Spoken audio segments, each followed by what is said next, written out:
Betta fish are wonderful aquatic animals, but how do you take care of them properly? This video is all about them, so let's dive in. Betta fish, or the Siamese fighting fish, are a fish species originating from Asia. They're known, kept, and bred for their fighting nature. These fish were introduced to aquariums in 1927. Nowadays, they're prized for their appearance. They come in various colors and tail types, and they're known as the designer fish in the freshwater hobby. Betta fish are hardy and have adapted to frequent flooding and intense droughts by evolving into labyrinth fish. This adaptation allows them to breathe air and survive outside of water for short periods, so they're often seen in small containers, although this isn't a good practice in keeping a betta fish. These fish are known to be a good novice fish and can live for up to 2 to 5 years. They're omnivorous, so a good balanced diet is in order. They're generally peaceful, but they're quite aggressive to their own kind. They love to hang out in the middle to top of the tank, but they have slow to moderate activity levels. The betta fish are bred quite easily, and they're compatible with community tanks of carefully picked species and plants. If you want to give your betta fish a betta home, see what I did there? Then you need to make sure that your aquarium is a freshwater tank of at least 5 gallons with a pH of 6.5 to 8.0. Their name is derived from the ancient Asian Betta warrior clan in Thailand. Their Thai name is Ikan Betta, meaning fighting fish. The alias Siamese fighting fish was taken from Siam, the former name of Thailand. The popularity of the betta in the mid-1800s came about when these fish were used for fighting sport, where competitions were measured as how fighting matches go, meaning how much damage can you inflict on your opponent. But the king of Thailand ended up regulating the sport and taxing it. The betta has had quite a rich history, but also quite a traumatic one. Now, let's go over the distinction between males and females. Males usually have more color and possess larger fins and bodies, whereas female bettas have shorter fins, duller colors, and an ovipositor on their undersides for releasing eggs. We've got a ton of videos on this channel all about betta fish. You can check out our playlist in the card above. It's packed with tons of great informational videos. Betta fish breeding has become immensely popular with hobbyists and breeders, and they've produced some of the most stunning specimens in the hobby. The IBC, or the International Betta Congress, organizes competitions for show bettas to attract enthusiasts worldwide, and they've done this since 1967. Not to worry, no fighting here.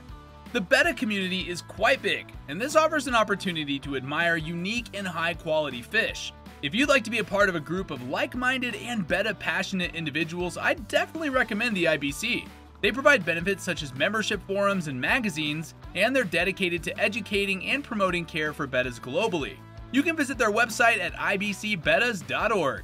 Now that we've tackled the betta's history and the community supporting it, let's go over how to care for your bettas. We'll split these into 6 elements: housing, filtration, heating, decor, diet, and tank mates. Let's start off with housing. As I mentioned earlier, the minimum home for a single betta would be in a 5-gallon tank. Smaller options in pet stores would not suffice as much as these manufacturers like to market.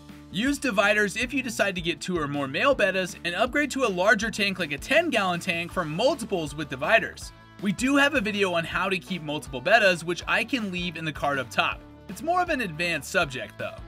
Next up, aquarium filtration. A good filtration system is a must for a betta tank. We want their tanks filtered, and it'll make it easier to maintain.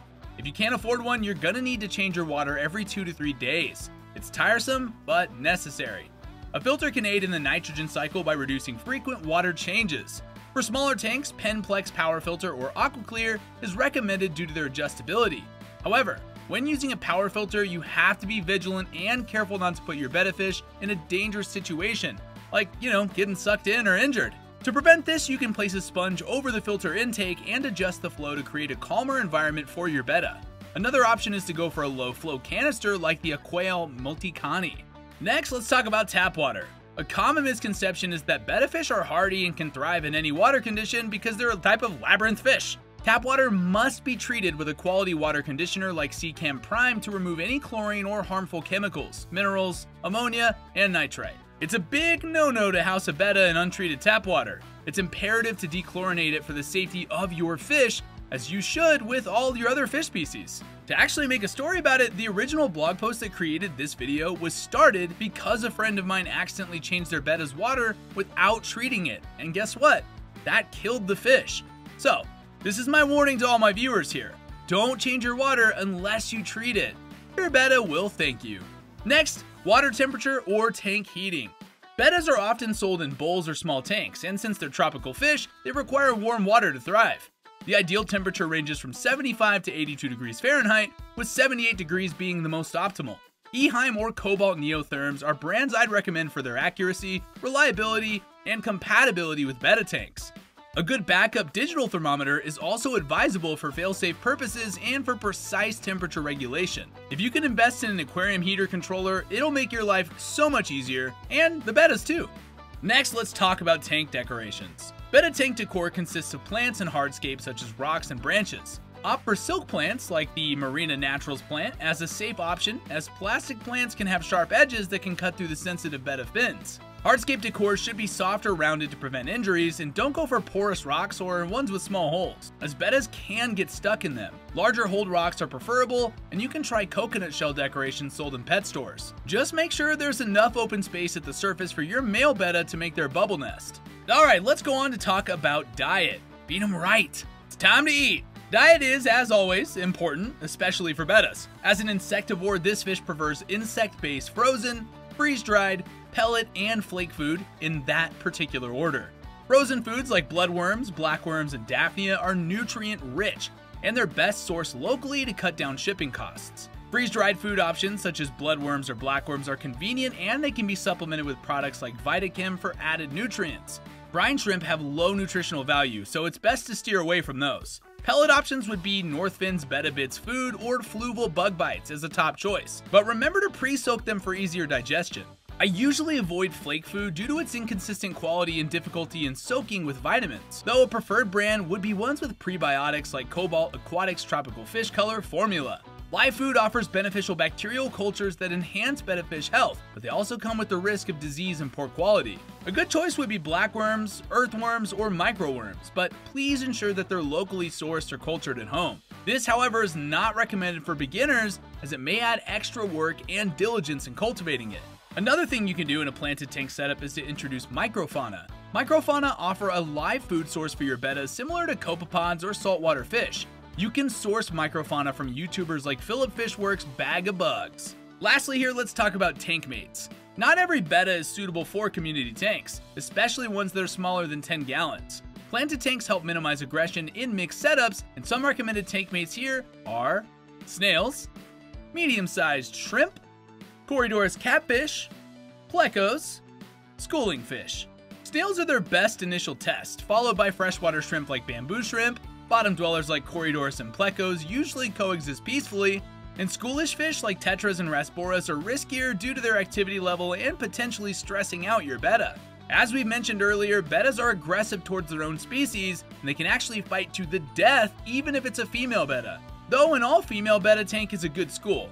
Avoid fish like tiger barbs that nip at long fins. We've got a whole video about Betta tank mates. In fact, it's one of our most popular videos on this channel. You can take a look at it in the card above. Live plants enhance your Betta's home by providing natural hiding spots and acting as natural filtration. They're recommended for freshwater setups as they can improve water quality and remove harmful chemicals. Low-light aquarium plants are preferred as they're easy to grow and maintain. Ensure that your aquarium light fixture supports plant growth. Models like Finex or Fluval Plant Bluetooth Nano are suitable for small tanks. Our recommended low-light plants include Java ferns, Anubias, Java moss, and Marmo moss balls. There are a variety of Bettas in the market, and some are often not specified by pet stores. These Bettas come in diverse colors and fin types, but if you want an exotic one, consider sellers with a WYSIWYG or what you see is what you get, and a multiple day guarantee. Let's talk first about the veil tail. The veil tail Betta is a common pet store staple and often labeled as Siamese fighting fish, a commonly purchased Betta. These types are easily accessible in the hobby, originally brought to the US, and are known for their easy breeding and peaceful demeanor, making them suitable for novice aquarists and community aquariums. Next up is the half moon.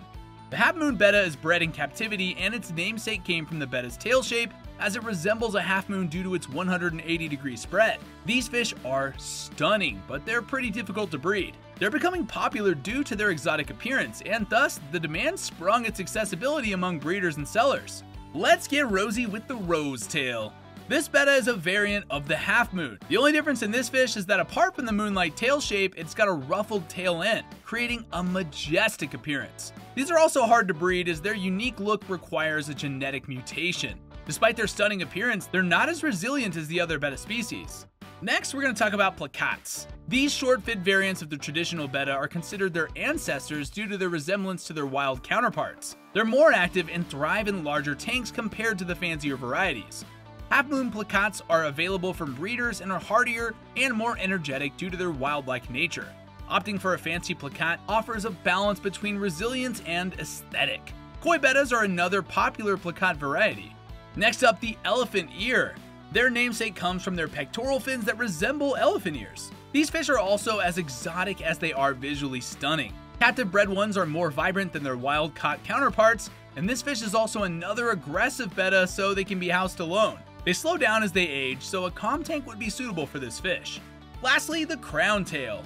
The crown tail got its name again from its appearance and unique feature, which would be its webbed fins that resemble a crown, a much newer variety as this fish debuted in 1997 amongst breeders. This fish has the most exotic colors and mixes in the trade. Another difficult fish to breed, so while it's sought after for its appearance, you may not be able to easily get one. This fish can be high maintenance due to its delicate nature and its need for higher water quality. This is hugely important as it keeps their fins healthy and lively. Let's go ahead and apply everything we know so far about bettas to set up an ideal tank.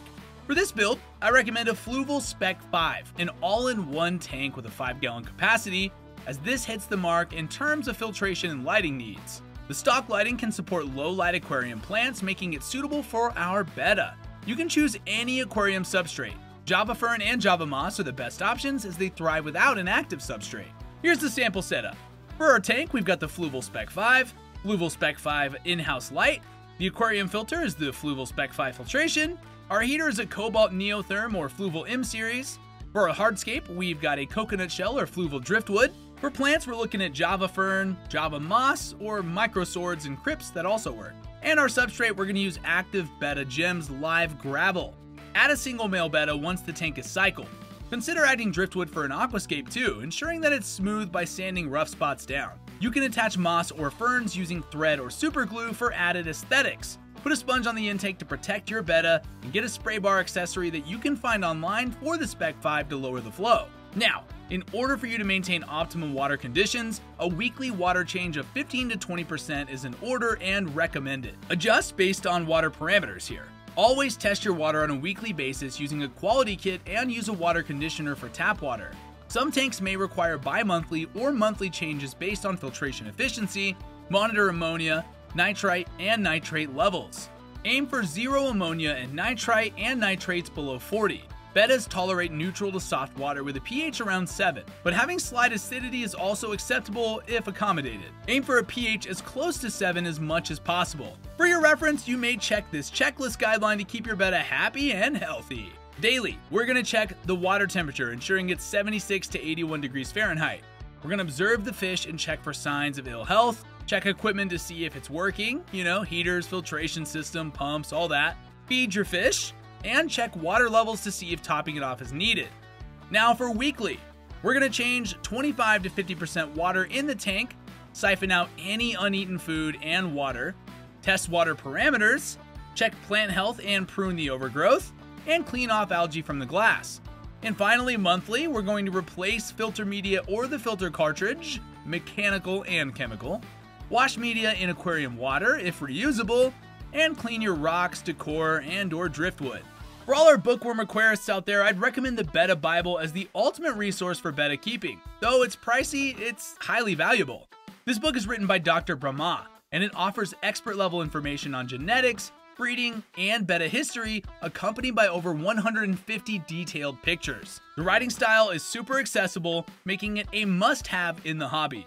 The Kindle versions offer great value, packing comprehensive betta knowledge into 300 pages. And a good budget-friendly alternative is the Betta Fish book by Walter James, The Simple Guide. This 124-page essential is a condensed, in-depth guide regarding betta fish keeping. Bettas are common fish in stores, chain pet stores, and online fish stores. Though online fish stores offer a lot of variety and rarity that other stores usually won't have, especially with what you see is what you get guarantees. You can't go wrong either way. But bettas are hardy and are good for shipping, as they can also breathe air outside of the water. So there you have it, everything essential about Betta Care. If you like our content, be sure to subscribe, like, and hit that notification bell. You can check out our official blog posts for links to recommended products and for the latest updates. Or better yet, click on the next video to your right to check out more Betta videos from our channel. See you around!